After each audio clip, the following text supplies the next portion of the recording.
নিজের পুরনো একটা লেখা, আমার প্রথম বই রাহুলের স্ক্র্যাপ বুক। আজ পর্যন্ত 4টে বই লেখা হয়েছে, এটা প্রথম বইটা। এটা আমার বিয়ে নিয়ে, বুঝলেন। এটার নাম বিবাহ অভিযান লাইভ, ঘটে লুকোনো মাইক। একটা নিউজ চ্যানেল বললো আমাদের বিয়ের লাইভ কভারেজ করবে। আমাদের বিয়ের কার্ড এঁকে দিলেন উপলদা, বয়ান লিখে দিলেন অনিন্দদা। এর একটা বড় কারণ, চন্দ্রবিন্দু ছাড়া প্রেম নিবেদন করতে আমি জানতাম না। কলেজ স্ট্রিট থেকে আমাদের প্রিয় বই কিনে তত্ত্ব বানালাম।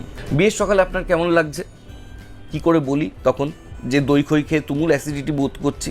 সেটা আবার 2010-এর ঘটনা, মানে আমাদের বিয়েটা। বিয়ে শুরু হলো, ঘাড়ের উপর দিয়ে দুঃসম্পর্কের জামাইবাবু বগলের তলা দিয়ে তার ছেলে মুখ বার করে রেখেছে, আমি নড়তে পারছি না। বাঁদিকে সরলে আমার মুখ দেখা যাবে, বাঁদিকে আমি বসে টিভিতে মুখ দেখানোর জন্য আমাকেই বরের পিড়ি থেকে তুলে দেন আর কি। পিসেমশাই আলোর তারে জড়িয়ে পড়ে গেছেন, মায়ের বুড়ো মেশোর টাকে রিফ্লেক্টার খুলে পড়ে গেছে, সে ভাঙা গলায় চেঁচাচ্ছে, মাইরা ফেলাইছে মাইরা ফেলাইছে। যে পারছে তার বাচ্চাকে আমার কোলে রেখে দিয়ে যাচ্ছে যাতে ক্যামেরায় ভালো করে ছবি আসে। একজন আবার আমার ধুতিতে হিসু করে দিল। পুরোহিতের গামছার আড়ালে বুম মাইক লুকোনো ছিল যাতে মন্ত্রটা রেকর্ড করা যায়।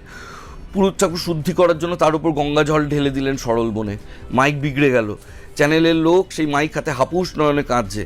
আমার এক দিদি ক্যামেরার সামনে ছেলেকে ছেড়ে দিয়েছে, সে গোটা বিয়ে চলাকালীন যজ্ঞের সামনে ঘুরে ঘুরে খোকাবাবু যায়, লাল জুতো পায়। কিন্তু সব কিছু ব্লার হয়ে গেল শুভ দৃষ্টির সময়। ওই সময়টা শুধু আমার আর প্রিয়াঙ্কার। বিশ্বাস করুন, গোটা পৃথিবী স্লো মোশনে চলছিল। সম্বিত ফিরে দেখলাম ততক্ষণে আরও কিছু দুর্ঘটনা ঘটে গেছে।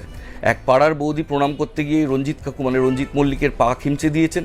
জিদ্দার জামার হাতা ধরে আমার এক ভাইপো ঝুলছে। সব মিলিয়ে আমারটা শুধু বিবাহ ছিল না, ছিল বিবাহ অভিযান। ধন্যবাদ।